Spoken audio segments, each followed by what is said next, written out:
হাভেলির শেষ ঘরটা। রাত ঠিক 2টো।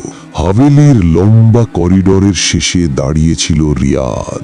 দরজাটা আবার কাঁপছিল ভেতর থেকে, অথচ সেই দরজায় বছরের পর বছর ধরে তালা ঝুলে আছে এটা সে নিজের চোখেই দেখেছে। হাভেলিটা শহরের বাইরে, একদম নির্জন জায়গায়। রিয়াদ আর তার ছোট ভাই সামি ছাড়া সেখানে আর কেউ থাকতো না।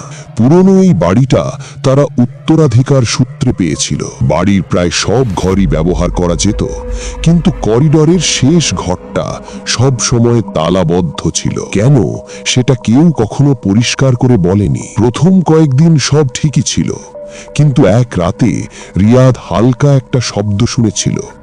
মনে হচ্ছিল কেউ দরজার ভেতর থেকে ধীরে ধীরে হাত বোলাচ্ছে। সে ভেবেছিল হয়তো ইঁদুর বা বাতাসের শব্দ, কিন্তু পরের রাতে শব্দটা আরো পরিষ্কার হয়ে উঠল, যেন কেউ ভেতর থেকে বের হওয়ার চেষ্টা করছে। সামি এসব কথা শুনে হেসে উড়িয়ে দিয়েছিল, কিন্তু তৃতীয় রাতে সে নিজেও শুনেছিল সেই শব্দ। সেই রাতেই তারা প্রথমবার দেখেছিল দরজার নিচ দিয়ে খুব অল্প কালচে পানি বের হচ্ছে, যেন ভেতরে কিছু ভিজে আছে। দিনের বেলায় সব স্বাভাবিক থাকতো, দরজাটা শক্তভাবে বন্ধ, তালা অক্ষত, কিন্তু রাত নামলেই করিডোরটা ঠান্ডা হয়ে যেত আর বাতাস ভারী হয়ে উঠত। রিয়াদের মনে হতে লাগলো এই দরজার ভেতরে কিছু আছে যা বাইরে আসতে চায়। এক রাতে ভয়কে উপেক্ষা করে রিয়াদ তালাটা ভাঙার সিদ্ধান্ত নেয়। স্বামী তখনও দ্বিধায় ছিল, কিন্তু শেষমেশ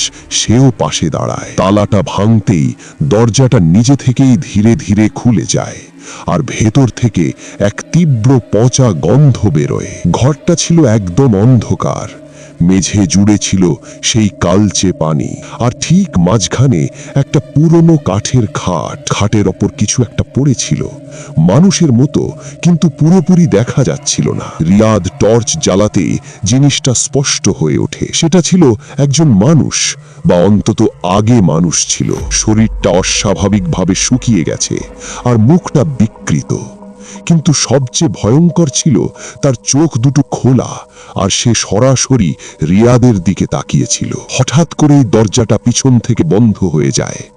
স্বামী চিৎকার করতে গিয়েও পারে না। ঘরের ভেতরের বাতাস যেন জমে যায়। সেই শুকনো শরীরটা ধীরে ধীরে নড়তে শুরু করে, যেন বহু বছর পর জেগে উঠেছে। পরের দিন সকালে হাভেলির করিডোরে শুধু একটা তালাবদ্ধ দরজা দেখা যায়। সবকিছু আগের মতোই শান্ত, আর সেই দরজার নিচ দিয়ে ধীরে ধীরে আবার কালচে পানি বের হতে থাকে। তবে এবার তার সাথে মিশে ছিল নতুন দুটো পায়ের ছাপ। আসলে কি ছিল সেখানে বুঝতে পারলে অবশ্যই কমেন্ট করে বলে যাবেন।